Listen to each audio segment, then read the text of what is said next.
Hello! Welcome to my channel. My name is Shanta. Sa mga dati ko nang nanonood, welcome back po. Ang tagal kong nawala. Yes, almost a month na. Kasi, nung first 3 weeks, sabi ko, sige, mag-upload na ako. Tapos, hindi pa din bumalik yung boses ko. Pag nakita nyo yung last na upload ko, wala akong, medyo nawawala yung boses ko. Tapos, until now, grabe, mag-1 month na nawala, na hindi bumalik yung boses ko. Ito, yung talking voice ko, okay siya. Pero, yung singing voice ko, wala pa din. Tapos, pag nagsasalita ako matagal, kumakate siya. Tapos, you've got sipon? Oh, wait lang po Wait lang po. You wipe it with the tissue paper. Wipe it with it because I'm making a video. Okay, I'll just be fast.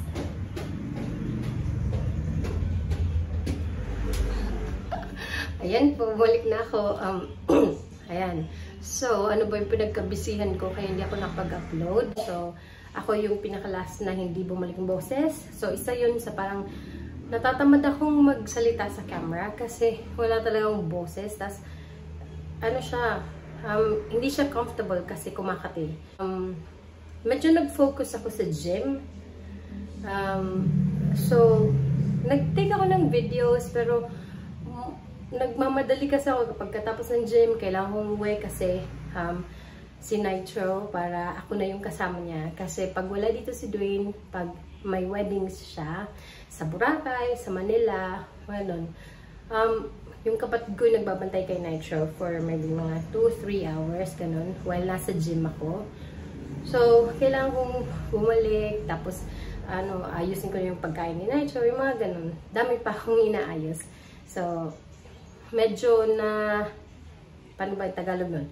Na isang tabi yung vlogging.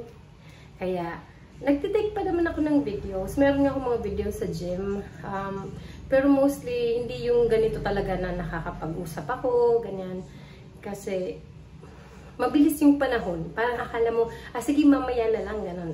Pero, hindi mo naman malay, matagal na pala. So, isa yun. Tapos, yung isa pa is ito, yung title ng video na to. So, inaayos ko na yung papers ko. So, nag-start ako. Backtrack lang tayo kasi yung mga hindi nanood sa video ko dati. So, nung pandemic, 2020, pumunta po ako, yung 7-month-old ko na baby na si Nitro, tsaka si Dwayne, yung Australian ko na husband, sa Australia. So, sa Queensland po kami. Doon kami during COVID, inantay namin na wala ng quarantine sa probinsya namin para makabalik kami. So, nanganak ako sa Mandaluyong, sa Manila. Mandaluyong. Oh, yun. So, never pang nakita yung baby ko ng family ko. Tama ba? Or both sides, hindi pa nila nakikita. So, nung pumunta kami, nung 7 months niya sa Australia, yun yung first time nakita siya ng family ni Dwayne. Tapos, nag-stay kami for more than a year doon sa Australia. So, ni-renew lang yung tourist visa ko kasi naka-tourist visa kami ni Nitro. Kasi dito siya pinanak, so Filipino siya. So, ni-renew lang namin doon while nandun kami kasi pandemic nga. So, nag-pass lang ng papers para ma-renew. So, more than a year kami doon. Tapos, while nandun kami, trinay namin na i-process yung partner visa ko. Meron yun mga stages, pero yun lang yung naalala. Basta, going to partner visa para magka-Australian visa na ako. While processing nun, yung agency namin, nakita nila, which is na-miss dati, nung nag-tourist visa pa lang ako, nag-apply ako, na yung place of birth pala sa marriage certificate namin ni Dwayne, mali yung place of birth ko. So, instead of Carigara, Leyte, instead of Tacloban City, yung nalagay doon is Carigara, Leyte, yung hometown ko. So, yung place of birth ko is supposed to be Tacloban, pero mali yung nandun. May story ako nun, hindi ko na ulitin. Pero, basically, yun yung reason but hindi kami tumuloy na mag-apply ng partner visa ko kasi masasayang yung pera just in case, 'di ba? Pag ma-deny siya, mahal din yun, 300,000 plus ata yung mas-spend for the partner visa. So, sayang yung 300,000 pag ma-denied lang ako dahil lang sa mali na place of birth ko sa marriage certificate namin. So, natanggal na yung restrictions, wala na yung quarantine, nag-decide kami na sige, balik na tayo ng Pilipinas. Hindi na namin tinuloy yung pag-apply ng partner visa ko. Anyway, hindi pa nakikita si Nitro ng side of the family ko, kaya umuwi na kami dito sa Pilipinas. Tapos, yun na, nandito na kami. Tapos, bisa kasi pag maliit pa yung baby, kahit hindi na siya baby, pag nagkakasakit talaga, hirap gumalaw.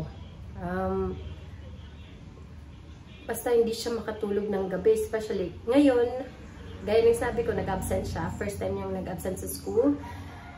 Hindi siya makatulog ng gabi kasi hindi siya makahinga. So, kailangan ko siyang iganon or i-prop ng yung pillow para mataas yung ulo niya. Pero, nagigising pa din pala. Nagigising pa rin siya. Sorry.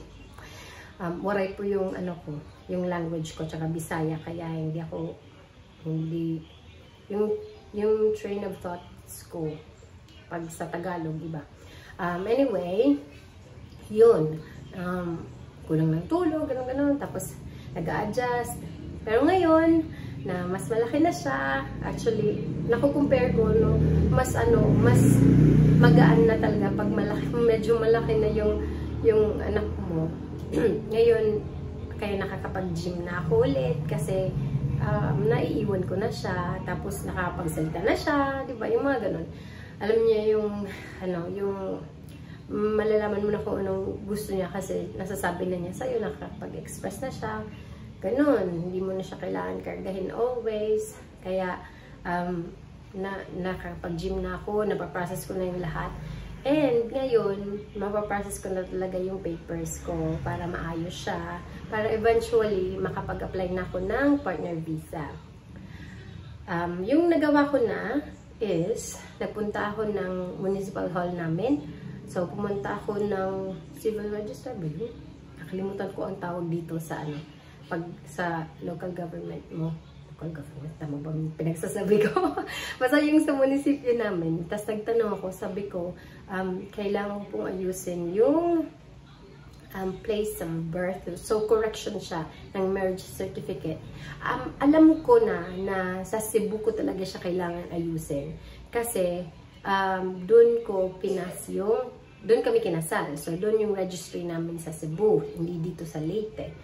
Pero, nagtanong pa din ako sa munisipyo namin kung ano yung mga requirements. Pero sabi doon, baka magkaiba yung requirements dito at saka doon. Kaya, kailangan ko talagang pumunta doon sa Cebu for the requirements. Anyway, sabi ko lang sa kanya na, Sir, pwede bang makuha ko lang din yung requirements nyo? Kukunin ko na lang din siya and then dadalhin ko sa Cebu. At least kung magsobra yung requirements, mas okay kaysa sa kulang. So, yung sinabi niya sa akin, kumuha ko ng Form 137 sa elementary ko. Tapos, ano ba? Lahat ng papers na may nakalagay na location of place of birth mo. So, baptismal certificate, tsaka iba pa na mayroong place of birth like passport, so gano'n. So, basically, yung kukunin ko dito is, yung sabi niya lang, yung elementary. So, Form 137, yung kumuha nun yung papa ko, kasi doon ako nag-aral ng grade 3 hanggang grade 6. So, doon ako nag-graduate sa Santa Fe. So, yung problema, kasi wala na siya, kasi na-Yolanda na siya, yung papers. So, certificate na lang yung bibigay sa akin. Pero anyway, valid naman yun kasi dahil nga sa Yolanda. So, yun yung meron ako. Tapos, kukunin ko yung baptismal ko sa simbahan. Tapos, yun, yung mga ibang papers na dadalhin ko sa Cebu. Actually, tatawag din ako Cebu just to be sure kung ano yung requirements talaga. Pero, yun so far. Nag-decide din ako ng kumuha ng form sa high school just in case, at least, diba, may elementary, may high school, So, dito na ako nag-high school sa Carigara. So, nandito yun yung papers. Tapos, afternoon, dadalhin ko siya sa Cebu, sa civil registrar doon. Tapos, ipapass ko siya para sa... So, first step pa lang yun, correction ng place of birth ko. Tapos, afternoon, madali na kasi yun na yung dapat yung steps namin nung nasa Australia ko. Parang bumalik lang ako na dahil sa maling place of birth. So, yun lang po yung update ko ngayon about sa papers ko. Tapos, bukas, i-upload ko po yung first day of school ni Nitro. Nakakatuwa talaga. Parang, basta, bukas, sabihin ko po sa inyo, parang stages of stages of grief, parang ang daming emotions na nangyari nung first day of school niya. Pero happy naman ako na na very good boy siya sa school. Well behaved siya. Nakakatuwa, basta upload ko po bukas. So ito lang po muna yung update ko ngayon. Yun. So on the process ng pag-ayos ng papers ko for the visa. Si Nitro naman, kasi dahil yung daddy niya ay Australian, mabilis lang daw yung kasi pupunta lang sila ng embassy sa Manila, tapos doon na ayusin. May babayaran lang, tapos maayos na. Mabibigyan na siya ng, passport niya for Australia.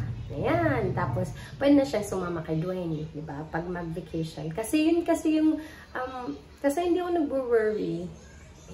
Kasi, kaya hindi ako nag-worry, like, kung kailangan dito na tayo or doon tayo. Kasi, wala naman talagang permanent dito sa mundo, di ba? Tapos, because, half si Nitro, madali lang para sa kanya na pumunta, tsaka bumalik dito. Tapos, pa naman, like, dati hindi pa siya nag-aaral, diba? Tapos ngayon, nasa kindergarten siya. Parang naisip ko, for vacations, pwede naman na pumunta kami, or tapos balik kami dito. Eventually, makakapag-decide talaga kung dito kami or doon. Plus, may mga weddings din si Dwayne. So, sa ngayon, inaayos lang muna namin yung papers, and dito lang muna kami. Si Nitro, pwede siyang sumama kay Dwayne pag nag-vacation, kaya, balik-balik lang sila. So, ganyan lang po muna yung setup namin. Masaya naman kami sa setup. Tsaka, nasa mundo pa din naman tayo. Hindi tayo lumalabas po ng space. Basta yung ganun. Maraming salamat po sa mga nanonood sa videos namin. Although hindi na din nakapag-upload si Dwayne, nabibisi kasi siya. Nabibisi siya sa Warhammer niya, sa Encanto niya. Encanto yung board game po yun. Sa, sumasama siya sa gym sa akin. Tsaka yung weddings niya talaga, yung events niya. So, yun yung mga nabibisi siya. Hindi siya nakakapag-edit. At saka nakakapag-upload. Kaya ako, try ko na, sige, try natin na everyday. From now on, kasi nakapag-adjust na naman, na-enroll ko na si Nitro, pumapasok na siya sa school, kaya may time na talaga ako. So, ngayon lang kasi may sakit siya, pero yun lang po yung update. Maraming salamat sa pag-click sa video na ito. If ever, nagpa-process kayo ng papers nyo, make sure lang na tama yung mga answers sa mga na-fill upan nyo, kasi yun yung naging problema sa papers ko. Pero anyway, it was a blessing in disguise. Nasa story ko po yun sa last na upload ko. Pero, yun lang. Maraming salamat ulit. Namiss ko po kayo. Kwento tayo bukas about sa first day of school ni Nitro. Nakakatawa, promise. Bye!